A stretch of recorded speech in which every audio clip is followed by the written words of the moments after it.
नमस्कार साथियों, स्वागत है आप सभी का वाईफाई स्टडी 2.0 पर। मैं हूं अंकित अवस्थी, आप हैं मेरे साथ में एक बेहद ही इंटरेस्टिंग न्यूज के बारे में डिस्कस करने के लिए। इंटरेस्टिंग इसलिए है क्योंकि इस प्रकार की कल्पना हम लोग कर नहीं पाते। जहां आज देश के बहुत से क्षेत्रों में कनेक्टिविटी के आधार पर अभी बहुत सारे जिले, बहुत सारे जिला मुख्यालय, इवन कई स्टेट कैपिटल्स भी ऐसी हैं जो पूरी तरह से इलेक्ट्रिसिटी की ट्रेन के साथ कनेक्टेड नहीं हैं। और उस बीच में हमें ऐसी न्यूज देखने को मिले कि जापान ट्राई कर रहा है कि वो अर्थ से मून और फिर मून से मार्स तक ट्रेन चलाएगा। अब कहने के लिए फिलहाल ये बात एकदम ख्याली सी लगती है, ऐसा लगता है कि नहीं, ये चीज पॉसिबल नहीं है।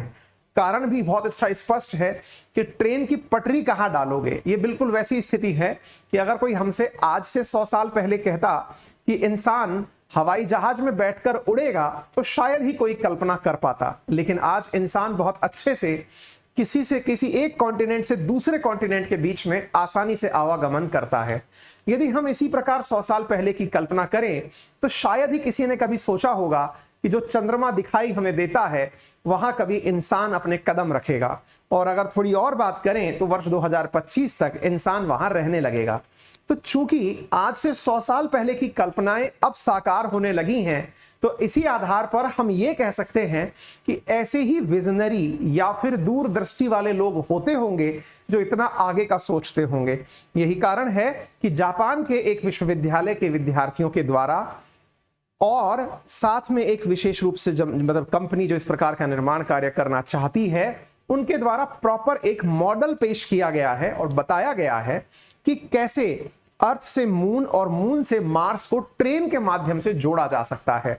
और इंटरेस्टिंगली कि जो ग्रेविटी की प्रॉब्लम है, यानी कि ग्रेविटेशन के आधार पर, यानी कि एक तरह से हम ये माने जो गुरुत्वाकर्षण धरती पर इंसान के जिंदा रहने और उसकी नित्य क्रियाओं के लिए जरूरी है, वो गुरुत्वाकर्षण आगे तक कैसे मेंटेन रह जाएगा, इसके लिए उन्होंने एक मॉडल पेश किया है।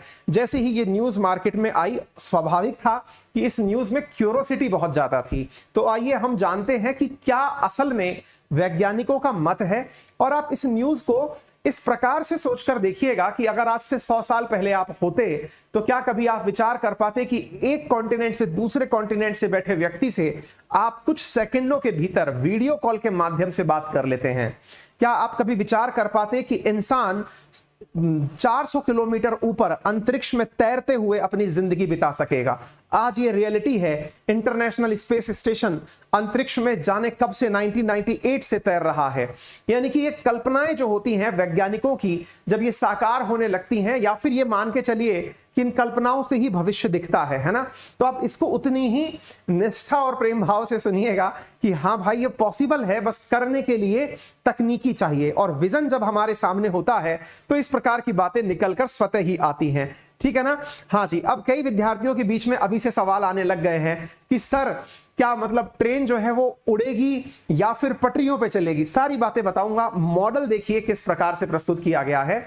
Bullet train to Mars and moon, Japan has it covered. News देखिए, bullet train to moon and Mars, here is how Japan planning interplanetary.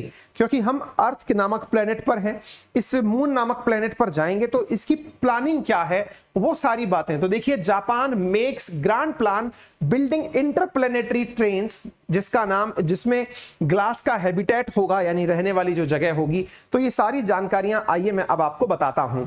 देख करके ये बिल्कुल फिल्मी सा दृश्य लगता है कि हाँ यार, ये कैसे पॉसिबल होगा। लेकिन आइए मैं आपको कुछ बातें तथ्यात्मक रूप से बताता हूं। जैसे हम बात करते हैं इंडिया की, तो इंडिया के जो बड़े शहर हैं उनकी यूनिवर्सिटीज, जैसे अगर हम दिल्ली यूनिवर्सिटी की बात करें, है ना, या लखनऊ यूनिवर्सिटी की बात करें, पटना की बात करें, सब यूनिवर्सिटीज अपने आप में काफी खास होती हैं, काफी अच्छा रिकॉग्निशन होता है। राजस्थान यूनिवर्सिटी, राजस्थान की बात करें।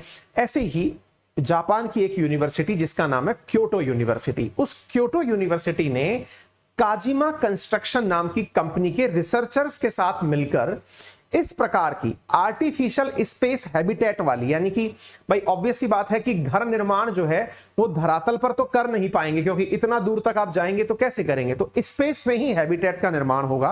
तो इसके लिए इन्होंने प्रॉपर तरीके का एक प्लान प्रस्तुत किया है। इन्होंने कहा है कि our plan represent important technology crucial to ensuring human being will be able to move space in the future. ये इस प्रकार की प्लानिंग करने वाले हैं। तो क्योटो यूनिवर्सिटी ने काजिमा कंपनी के साथ मिलकर एक प्रोजेक्ट बनाया है जिसमें 2 प्लेनेट को जोड़ने वाली इंटरप्लेनेटरी ट्रांसपोर्टेशन सिस्टम बनाने की बात की गई है। अब देखिए, मैं इस वीडियो को इसलिए चला रहा हूं ताकि, क्योंकि जब तक मैं भी इस न्यूज को सुन रहा था या पढ़ रहा था तो मुझे भी रिलाय करने में बहुत दिक्कतें आई, क्योंकि हमारा दिमाग तो उतना ही सोच पाता है जितना इसे सोचने के लिए कहा जाता है। ये वैज्ञानिक इसीलिए तो बहुत खास होते हैं। तो वैज्ञानिकों का मत जो है वो कैसे है, आप देखिए।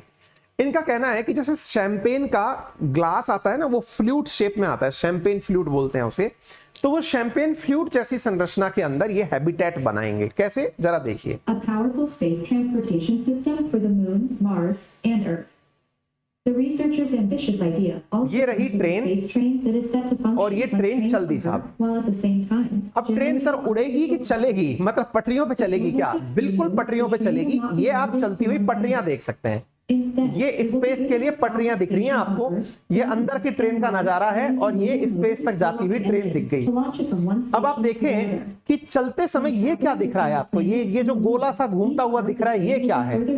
ये असल में ट्रैक का रूट है। मतलब ये इस प्रकार से इस गोले की वजह से इसके राउंड राउंड चक्कर लगाती हुई ऊपर जा रही है। ये बिल्कुल यूं समझ के चलो आप, जैसे अपन कई बार देखो, एक प्लेनेट से लेके दूसरे प्लेनेट के बीच में ये इस प्रकार का ट्रैक पकड़ के निकलेगी। आप इसको यूं देख सकते हो, ठीक है। मतलब कहने का अर्थ ये है, आपने कभी किसी उसमें क्या बोलते हैं यार उसको, मेले के अंदर मौत का कुआं देखा है? मौत का कुआं से मतलब जिसमें एक मोटरसाइकिल से आदमी चारों तरफ चक्कर लगाता हुआ ऊपर तक आता है, कुछ वैसी ही प्लानिंग है। देखिए, शैंपेन फ्लूट जैसा, सरल रूप से यूं समझिए, एक ट्रेन है, पटरियों से चल रही है, शैंपेन फ्लूट जैसे इन्होंने हैबिटेट बना दिया। हैबिटेट मतलब रहने की जगह बना दी, मून पर और मार्स पर।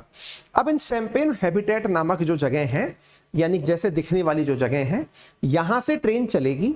वो रोड मैप मैंने आपको दिखाया कि वो कैसे अपने आप का रास्ता बनाते हुए और फिर दूसरी जगह शिफ्ट होगी। मतलब एकदम गले से ना उतरने वाली बात है ये। मतलब ये ऐसी बात है कि मैं बोल भी रहा हूं तो भी मुझे यकीन नहीं हो रहा है। किताबों में लिखा हुआ, अखबारों में सुना हुआ, पढ़ा हुआ, ये बात देखने के बाद भी लग रहा है कि नहीं यार, पर वही वाली बात है, जब ऐसा हो सकता है तो फिर तो ये भी हो सकेगा। क्योंकि ये वैज्ञानिक खुद भी यही कह रहे हैं कि हम आज की कल्पना नहीं कर रहे हैं कि यह आज हो जाएगा। आज से 50 साल बाद, आज से 70 साल बाद, 100 साल बाद हम उस प्लान का डिस्कशन आज से कर रहे हैं। क्योंकि सोचना तो पड़ेगा। सोचना क्यों पड़ेगा? क्योंकि 2025 में नासा का आर्टेमिस मिशन इंसानों को चंद्रमा पर रखने के लिए ले जा रहा है। यह तो आप सबको मैंने कई बार बताया है। नासा अपना एक ऐसा मिशन बनाकर, यानी अमेरिका की जो अंतरिक्ष एजेंसी है, वो अपने द्वारा इंसानों को फ्लाइट में भर करके ले जा रहा है अंतरिक्ष पे। और वहां पे मतलब कहां ले जा रहा है? मून पे, मिशन आर्टेमिस के नाम से, और लगभग 6 महीने तक वहीं रखेगा। इसी बीच में चाइना ने और रशिया ने भी हाथ मिला लिया, कोलैबोरेशन कर लिया। उनने भी कहा है हम अपना लूनर मिशन चलाएंगे, उसमें भी हम बगल में जाके रहेंगे। यानी कि फ्लाइट्स के माध्यम से मून पे रहने का सपना तो आने वाले समय में साकार होने वाला है। और अगर आपको याद हो तो एलन मस्क का तो सपना है कि इस जीवन में मैं ऐसे सपने, ऐसी फ्लाइट्स चलाऊंगा कि लोग मार्स से अप डाउन करेंगे। ये मैं आपको ऑलरेडी पढ़ा चुका हूं। और ये एलन मस्क भी जिंदा है, उसका वो प्रोजेक्ट जिसके माध्यम से वो ये सपना देख रहा है वो अपने अंतिम पड़ाव में है। यानी कि बिल्कुल कभी भी वो लॉन्च करने की स्थिति में है, सीधा लैंडिंग ही मार्स पर, यानी कि मार्स तक की यात्रा कराने के लिए वो तैयार है।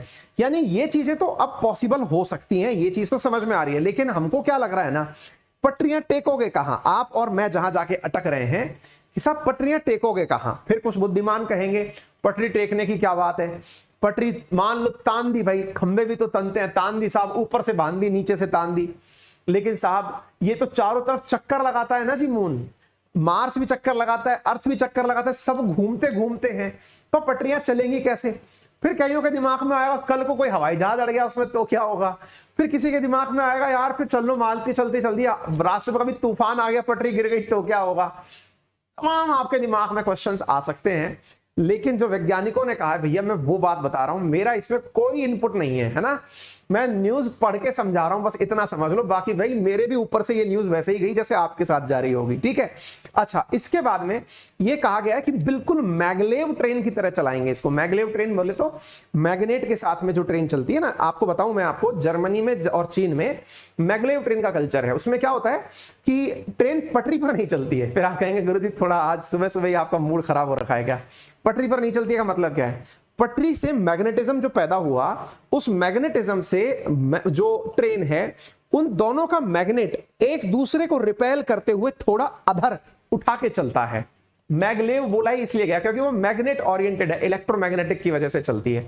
कभी बचपन में आपने वो देखा है, अपन मैग्नेट से खेलते थे तो एक मैग्नेट ले लिया और उसके ऊपर दूसरा मैग्नेट रख दिया, दूसरा मैग्नेट का जब सेम पोल आमने सामने करते थे तो वो एक दूसरे के टच नहीं होता था, अपन ऊपर अधर घुमाते थे उसको, है ना। बिल्कुल उसी अधर अधर में ही अगर कोई ट्रेन चला दे तो घर्षण मिनिमम होता है, यानी रिपल्शन मिनिमम होता है, और वो चीज पॉसिबल है। ये ट्रेन चलती है आज भी, है ना, आज भी इस प्रकार की ट्रेन चलती हैं। और पॉड ट्रेन का जो कल्चर था, जो लाने की संभावनाएं थी, इंडिया में भी आने की बात हो रही है, वो सब इसी प्रकार के कंसेप्ट पर चलती हैं ताकि बहुत तेज गति से निकल सके। तो ये लोग भी यही कह रहे हैं, हम मैगलेव कल्चर पर अपनी ट्रेन लेकर के आएंगे और उसी तरह से इस चीज को ऊपर तक लेकर जाएंगे, है ना। इन्होंने बकायदा पूरी बातें बता दी हैं, कैसे कैसे होगा, क्या होगा। इनने कहा है कि जो जापानीज रिसर्चर का कहना है कि हमारा जो कैप्सूल है ना, जिसमें हम मार्स तक लोगों को लेकर जाएंगे, वो 15 मीटर रेडियस का होगा, मतलब उसका रेडियस 15 मीटर का होगा, और जो मार्स तक जाएगा, मून वाला 15 मीटर का, और जो मार्स तक जाएगा वो 30 मीटर का रेडियस वाला कैप्सूल होगा। ये इन्होंने अपने द्वारा कहा है। ये मैंने आपको कैप्सूल दिखा दिया। इस कैप्सूल के अंदर रखते हुए अब ये लोगों को कैसे लेके जाएंगे भैया ये जाने, लेकिन इसके अंदर ये बता रहे हैं कि पूरी तरह से पेड़ पौधे घर वर सब लगाएंगे। और इंटरेस्टिंग बात यह है, विज्ञान की भाषा में जैसे कहा जाए कि भैया गुरुत्वाकर्षण बल का क्या करोगे, आदमी तो उड़ता पड़ता जाएगा, उसका क्या करोगे? तो इनका कहना है कि ग्रेविटी हम सेंट्रीफ्यूगल फोर्स से पैदा करेंगे। अब ये क्या होता है? देखो, अगर मैं आपसे कहूं कि कोई डोरी को लेकर आप यूं घुमाओ, तो घुमाते समय जो उस डोरी का अंतिम सिरा है उसे अपने बाहर की तरफ गिरने का एक प्रेशर फील होता है ना, कि भाई निकल के कहीं पड़ ना जाऊं बाहर, है ना। तो वो जो निकल के कहीं पड़ ना जाऊं बाहर वाली जो फीलिंग है, वो उसे सेंटर की तरफ अट्रैक्ट करने के लिए धागे से बंधी हुई है। मतलब डोरी को जब आप यूं घुमाओगे, कोई घुमा लो, मेरे पास डोरी है नहीं घुमा भी देता, है ना। तो दो प्रकार के फोर्स होते हैं, एक होता है सेंट्रीफ्यूगल और एक होता है सेंट्रीपीटल। इनका कहना यह है कि हम सेंट्रीफ्यूगल और सेंट्रीपीटल फोर्सेस के माध्यम से ट्रेन के अंदर ग्रेविटी पैदा करेंगे, इतनी तेज चलाएंगे इसको चक्कर कटाते कटाते, ताकि उसके अंदर ग्रेविटी का एहसास होने लगे। अब कैसे होगा ईश्वर जाने, फिर से कह रहा हूं, या फिर ये वैज्ञानिक जाने, ठीक है। हाँ जी, मार्स के चारों तरफ इनका कहना है कि हम लोग जो है, मार्स का एक सैटेलाइट है जिसका नाम है फोबोस, हम उस फोबोस पर जाकर के ट्रेन को रोकेंगे। यानी कि ये मार्स के सैटेलाइट पर, जैसे अर्थ का सैटेलाइट कौन है, नेचुरल सैटेलाइट मून, ऐसे ही मार्स का सैटेलाइट फोबोस, हम वहां जाकर के अपनी ट्रेन को रोकेंगे, ये इनका कहना है। अर्थ पर जो स्टेशन होगा उसका नाम भी डिक्लेयर हो गया है ना। जैसे आपके स्टेशनों के नाम होते हैं अलवर स्टेशन, जयपुर जंक्शन, ऐसे ऐसे इन स्टेशनों का नाम भी डिस्कस हो गया। इसका नाम है टेरा स्टेशन, अर्थ वाले का टेरा स्टेशन नाम रखा गया। और उन्होंने कहा है कि जिस प्रकार से इंटरनेशनल स्पेस स्टेशन अभी अंतरिक्ष में उड़ रहा है, ऐसे ही टेरा स्टेशन होगा जो अंतरिक्ष में उड़ेगा। तो आप में से कई लोगों की तो समस्या दूर हो गई, अर्थ से सीधा जाएगा या फिर टेरा स्टेशन से जाएगा। तो यहां पर आंसर आ चुका है, टेरा स्टेशन से जाएगा। यानी कि जहां आपकी फ्लाइट आंधी तूफान नहीं पहुंचते, वहां एक स्टेशन बनाया जाएगा। अब थोड़ा सा रियलिस्टिक सा लगने लगा है। क्यों?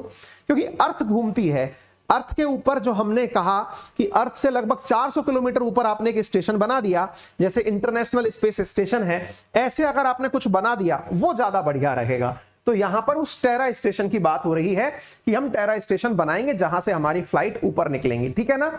ट्रेन का नाम भी जान लो, पता चले कि किसी मतलब नेताजी ने, जैसे गतिमान एक्सप्रेस या कोई एक्सप्रेस आती है, ऐसे इसका नाम है स्पेस एक्सप्रेस। ट्रेन जो चलेगी उसका नाम होगा स्पेस एक्सप्रेस, ठीक है। और शैंपेन के जो फ्लूट होता है ना, वैसी इसकी स्ट्रक्चर का हैबिटेट बनाया जाएगा। ये मैंने आप लोगों को यहां पर बता दिया है, ठीक है। अच्छा, और जो पोस्चर है उसको द ग्लास नाम दिया गया है, ये मैंने आपको बता दिया। ग्लास जैसी संरचना आप देख लो, इसी के अंदर हैबिटेट बनाएंगे ये, कि भाई इसी में डले रहेंगे सब लोग। देखने को तो ये ग्लास जैसी संरचना है। But how well they tackle the issues of gravity in space is not always clear. Now, researchers at Kyoto University have joined forces with contractor Kojima Corporation to develop gravity-defying habitats, required for use on the Moon and Mars, complete with their own transportation system. A never-before-seen plan for viable space habitats. अपने तो ऊपर से जा रही है, कोई नहीं, news है तो पढ़ लो, क्या दिक्कत है कि नहीं। ऐसे ही मून पर जो बनाया जाएगा हैबिटेट, उसका नाम लूना ग्लास होगा। मार्स पर बनाया जाएगा, उसका नाम मार्स ग्लास होगा। खुद ने कह दिया है कि ये वर्जन 2050 से पहले पॉसिबल नहीं है और उससे अगला नेक्स्ट 70 ईयर्स में पॉसिबल होगा।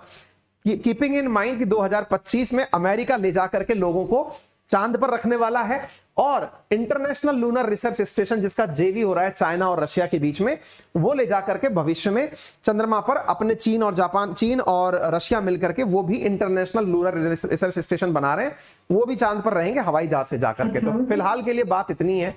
तो नासा का जाना तय है हवाई जहाज से, मतलब जो उनका स्पेसक्राफ्ट है उससे, और ये क्या नाम है इनका, आपके रशिया और चाइना भी चर्चा कर ही रहे हैं। अब रह गए मतलब जापान वाले, तो जापान वालों ने ट्रेन चला दी। फिलहाल के लिए इतना ही।